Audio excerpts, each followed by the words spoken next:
começa a gravação.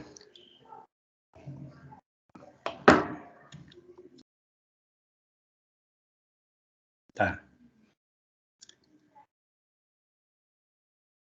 Vamos avisar a todos aí que está sendo gravado, né?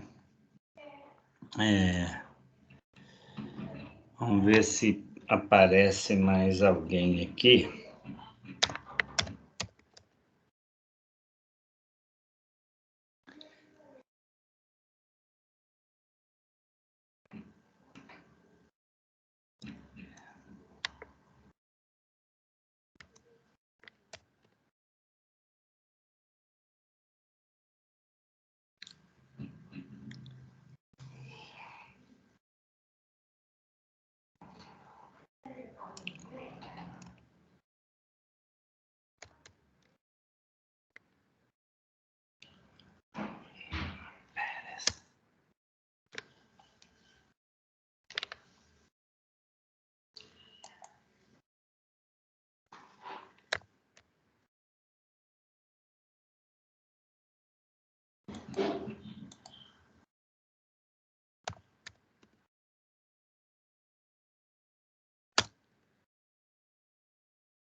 Bem, todos sabem aí que hoje a aula ela é remota para todos os alunos, né?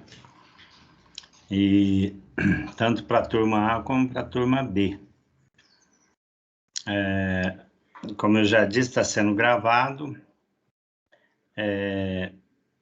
Vai ter uma lista aí de exercício, né, sobre essa parte. Eu acabei tá errado aqui, eu tenho que interromper aqui. Acabou vindo um arquivo errado aqui. Deixa eu ver se eu localizo o arquivo certo aqui.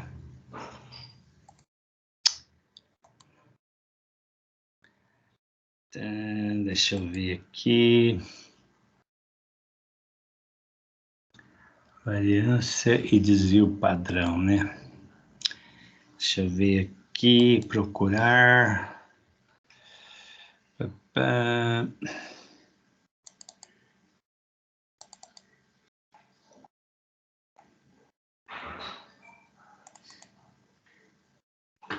Variância e desvio padrão, tá aqui, achei.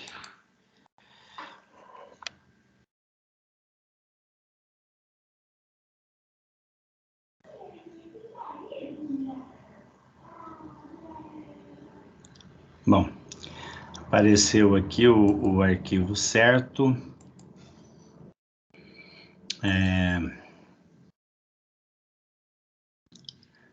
Deixa eu só fechar aqui para melhorar isso. Bom, espero que esteja bem visível aí para todos. Deixa eu voltar aqui no início. Nós vamos falar então de medida de dispersão, né? Na aula presencial, eu já até tinha dado uma introdução aí nessa parte também, né? Aliás, eu tinha pedido também, depois eu vou ver se eu passo lá na parte de tarefas. É um vídeo, pode ser que nem todos tenham visto, né? Uma videoaula que eu achei que está bem interessante, a maneira com que ele apresenta aí o exemplo, né?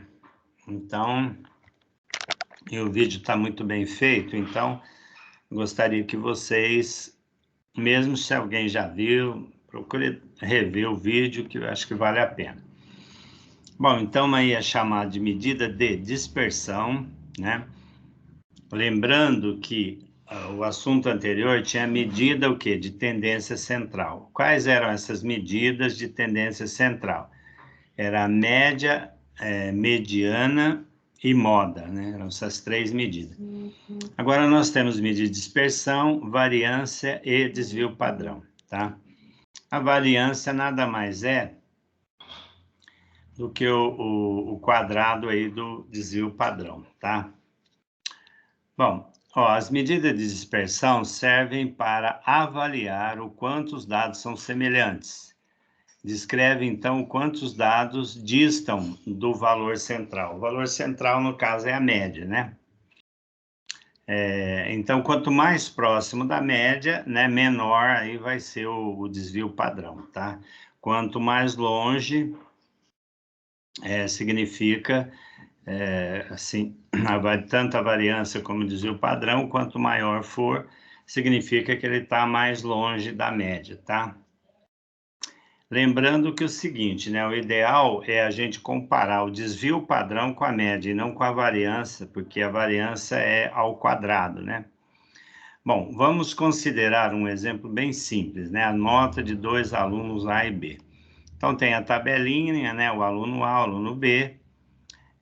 O que a gente percebe aqui no aluno A é que as notas, elas sofrem variações, né? Então, vamos dizer assim, no primeira nota lá, primeira prova tira 10, depois na segunda 2, 8, 3, 7. Então, uma oscilação muito grande aí nas notas. Já o aluno B é mais regular, né? Ele acaba tirando a média 6 em todas, tá? Se nós fizermos a média aí, tanto do aluno A como do aluno B, né? Somando e dividindo por 5, né? Porque são 5 provas. Então, o aluno A, somando lá o 10, mais 2, mais 8, mais 3, mais 7, né? Isso vai dar 30, né? Então, 10 mais 2, mais 8, mais 3, mais 7. Então, a gente tem aqui, ó, 2 mais 8, 10, mais 10, 20, e mais 10 aqui, 30. 30 dividido por 5, né, porque são 5 provas, dá essa média 6. Somando aqui todos os 6, né, são 5 nota 6, né, isso vai dar 30, né, vamos multiplicar 6 por 5. Então, dá 30, dividido também por 5, dá 6. Então, vocês percebam que, embora o aluno A tenha uma oscilação muito grande de uma prova para outra, de uma avaliação para outra, já o aluno B é mais regular, tá? Analisando essa tabela, o aluno B tem resultados mais regulares que o aluno A. É isso que a variância desvio padrão vai dizer para nós. Certamente o aluno A vai ter uma variância ou desvio padrão maior que o aluno B. A letra sigma minúscula, que parece o quê? Como se fosse um A, né? Faltando uma perninha mais embaixo aqui. Parece um pouco a letra A minúscula, né? Representa a variância, tá? Porém, a variância é uma diferença ao quadrado e não fica fácil comparar com a média, que não é uma medida ao quadrado, tá? Então, vamos aqui, a tabela é a mesma, né, que a gente apresentou lá no slide anterior, e aqui calculando a variância como o símbolo aqui ao quadrado, tá? Para isso, o que eu tenho que fazer? Lembrando que a média do aluno A é 6 e a média também do aluno B também é 6. Eu teria que pegar cada nota e fazer menos a média, que no caso aqui, tanto do A como do B, a média é sempre 6, né? Então, eu vou fazer 10 menos 2 elevado ao quadrado, 2 menos 6 ao quadrado, 8 menos 6 ao quadrado, 3 menos 6 ao quadrado, 7 menos 6 ao quadrado. Aqui no primeiro caso vai dar 4, né? 4 ao quadrado, 16. Esse segundo aqui, que é o 2 menos 6, dá um valor negativo, menos 4, mas como está ao quadrado vai ficar 16. Depois o outro também, né? 8 menos 6 dá 2, 2 ao quadrado, 4, né? Está aqui o próximo valor. Depois 3 menos 6 dá menos 3 ao quadrado, dá 9, né? E 7 menos 6 vai dar 1, 1 ao quadrado é 1 ao mesmo. Somando tudo isso aí dá 46, dividido por 5, dá essa, vamos dizer, essa variância aqui, 9,2. No caso do primeiro, como é tudo 6 menos 6, 6 menos 6, 6 menos 6, 6 menos 6, essa diferença dá zero. O zero ao quadrado é o quê? 0 vezes 0, então dá zero. Então, todas essas aqui é igual a zero, tá? tá? Então, somando aí os 5 zeros, né? Vai dar 0, e 0 dividido por 5, 0. Então, aqui, ó, a variância, como depois nós vamos ver o desvio padrão, né? Do aluno A vai ser maior. Que está mostrando o quê? Justamente essa oscilação nas notas, né? Não há uma regularidade. Então, ó, para calcular desvio padrão, que aí é a letra, aparecendo aquele azinho lá, né? Mais sem o quadrado, é a raiz quadrada da variância, né? Do aluno A. Então, eu vou ter o A aqui, que é o desvio padrão, né? O Azinho, mas isso aqui é a letra ômega minúscula, né? Letra grega, né? Então, ômega igual a raiz quadrada de 9,2, que é do aluno A, né? Que foi a variância que deu aqui, né? 9,2. A raiz de 9,2 dá 3,03. Então, aproximadamente 3, tá? O aluno B, né? A variância é 0, raiz de 0 é 0, tá? Significa dizer que a nota do aluno B estão sempre muito próximas da média, né? Enquanto do aluno A oscila sempre 3 para mais ou para menos em relação à média, né? Então, se a gente, quando fala 3, né, próximo de 3, né? Então, a média é 6, aqui, né, 4, quer dizer, um valor próximo de 3. Aqui, então, 6, né, para 2 aqui, 4 também, um valor próximo, né? 8, né, para...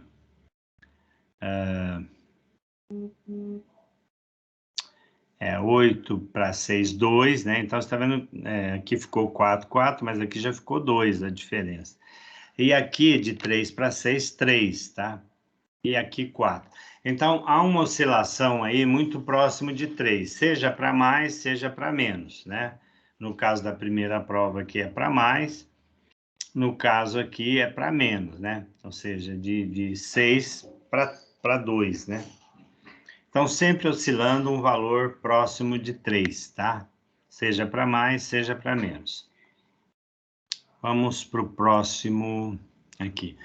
Aqui eu peguei um exemplo, que é inclusive, acho que é o exercício número 2 de uma lista que eu passei para vocês, né? Então, diz assim, ó, os dados abaixo foram colhidos de uma amostra de aves de uma certa espécie, né? Onde se estudou o tempo em dias que os filhotes levavam para abandonar o ninho, tá? Então, aqui, de 5 a 10 dias, né, que é o intervalo, a classe aqui, né, foi 14 filhotes. Isso aí seria a frequência, né? Depois de 10 a 15, 16, de 15 a 20, 18, de 20 a 25, 15, de 25 a 30, 7. Então, aqui é só uma observação, né? A amplitude aí é sempre 5, né? Tem que ser sempre igual. Para a gente achar o XI aqui, né? Que a gente vai usar aqui na hora de calcular a média, como que eu calculo o XI, né? Como a amplitude aí, o H, né? Ele é igual a 5. Então, o jeito ou eu somo, né, o limite inferior com o posterior e divido por 2, né? Que vai dar lá, no caso, 7,5. Ou então, a diferença deles todos é 5. Então, eu pego a metade de 5, que é 2,5, e somo aqui nos limites inferiores, tá? Então, somando 2,5 lá no 5, 7,5. Somando 2,5 no 10, 12,5. Somando 2,5 lá no 15, 17,5. 2,5 aqui no 20, 22,5. 2,5 no 25, 27,5, tá? Bom, aqui eu vou calcular o quê? O produto XI vezes FI, porque como é que eu calculo a média, né? É a somatório de XI FI dividido pelo número de dados, né? O número de dados é a somatória das frequências, né? Se eu for somar 14 mais 16 mais 18 mais 15 mais 7, vai dar 70, tá? Então, multiplicando aqui, ó, o XI, né, por FI, o FI é aqui, 14. Então, eu vou multiplicar, ó, 14 vezes 7,5, depois 16 vezes 12,5, 18 vezes 17,5, 15 vezes 22,5 e 7 vezes 27,5. Então, 14 vezes 7,5, 105, 16 vezes 12,5, 200, 18 vezes 17,5, 315, 15 vezes 22,5, 337,5, 7 vezes 27,5, 192,5. Somando, né, que eu vou precisar da somatória de x e fi, isso aqui deu 1.150. Bem, depois vocês dão uma conferida, viu, que eu somei rápido, multipliquei e somei rapidamente. Pode ser que pode ter algum errinho aqui, né? Então, ele pede o tempo médio, né? Como é que eu calcularia o tempo médio? A somatória de xi vezes fi, deixa eu ver se dá para aumentar um pouquinho aqui. Acho que melhorou um pouco. A somatória de x vezes fi é o que eu achei aqui, 1.150. Então, 1.150 dividido pelo total de dados aqui, que é a somatória das frequências, né? Então, 1.150 dividido por 70, isso dá 16,4. Aí ele pede para perguntar aonde o intervalo que contém a mediana, né, no item B. No item C, o intervalo que contém a moda. Como é que eu acho aqui a mediana? É a metade, né, é um número par, né, a quantidade de dados é par, 70 é par. Eu vou dividir por 2, né, que é 70 dividido por 2, vai dar 35, e o próximo, ou seja, aquele que está na 35ª e 36ª. O que está na 35ª, aqui vai até a 30ª, ó, aqui é a soma, né, acumulado, eu somo 14 mais... Aqui primeiro, o 14 repete, né? No de baixo é o 14 mais 16. E na terceira linha aqui seria o 30 que deu aqui, mais 18, 48. Então, ó, o 35ª posição e 36ª vai estar justamente aqui, tá? Então, seria... aí, lógico, né? Se eu fosse calcular, teria que usar aquela fórmula lá, né? Que vocês estão lembrados, que é o n sobre 2, multiplicado lá pela frequência acumulada anterior, que no caso seria 30, né? Enfim, tem aquela formulazinha lá para poder calcular a mediana, mas ele não está pedindo aqui a mediana. O que ele está pedindo? Ele está pedindo simplesmente o intervalo que contém o valor da mediana. Qual é o intervalo? A mediana vai estar aqui, ó. Essa aqui é a classe mediana, né? Então, é de 15 a 20. Aí ele pede o intervalo da moda. O que é a moda? A moda é também onde tem a maior frequência, que no caso é 18, tá? Então, também vai coincidir, né? A resposta de 15 a 20. Então, a resposta do item B, 15 a 20, e a resposta do C, o intervalo de 15 a 20, tá? Bom, depois eu vou aí com mais calma para vocês, eu vou estar fazendo alguns exercícios, né? Não estou bem lembrado, mas me parece que na lista que eu passei, eu acho que tinha... Eu não sei se eu estou com ela impressa aqui, mas eu acho que tinha outros exercícios, né, que inclusive com intervalo de classes, exatamente pedindo para calcular, às vezes, o desvio padrão, né? Então, esse aí não pede, assim, o desvio padrão, né? Mas eu creio que tinha alguns exercícios. Caso não tenha ali, eu vou estar mostrando para vocês como é que a gente faz, tá? A gente poderia completar a tabela, né, fazendo do jeito que nós fizemos aqui. Lembrando que originalmente a tabela dada foi essa aqui, ó, tá? Ela era desse jeito. Então, ela não tinha nem o XI, que eu teria que acrescentar aqui, como eu fiz lá em cima. O produto também X e FI não aparece, eu teria que fazer. E acumulada também eu teria que fazer. Então, além da original, eu teria que acrescentar mais 3 colunas aí, né, para poder calcular.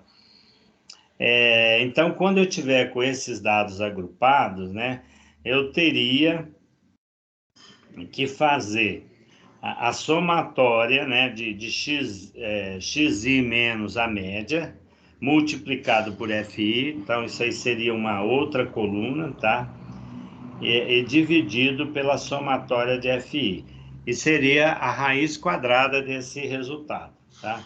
Então, depois, se for o caso, a gente, se lá não tiver nenhum exemplo naquela lista que eu passei, a gente passa um exemplo, né, para se calcular o desvio padrão, tá? E que a gente vai fazer um processo bem parecido com esse aqui, né? Teria que acrescentar, inclusive, mais uma coluna, né, para fazer o xi menos o x menos, aliás, o xi menos a média, né, que é o x traço, ao quadrado multiplicado por fi, tá? Então, eu teria que fazer essa somatória para depois dividir pela somatória aqui do total, tá? Mas aí, com calma, a gente vai depois ou pegar um daqueles exercícios que eu passei, ou então passar um novo em que se tem que fazer esse tipo de cálculo, ok? O Alan está aí ainda? Eu vou aqui parar a gravação, né? Vamos esperar que